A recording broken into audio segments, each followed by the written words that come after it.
There we go.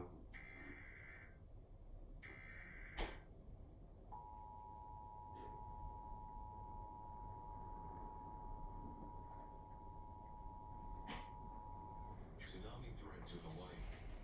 There is approximately 30 minutes to the first wave arrival, which is estimated at 7:10 p.m. Hawaii Standard Time.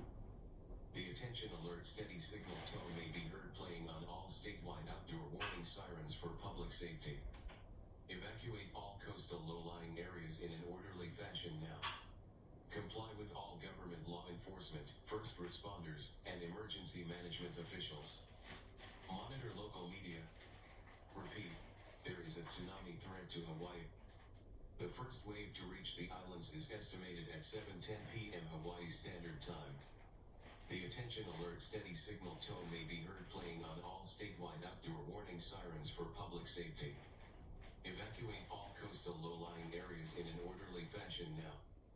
Comply with all government law enforcement, first responders, and emergency management officials.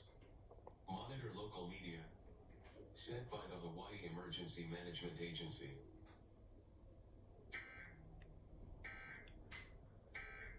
This is the best day of my life.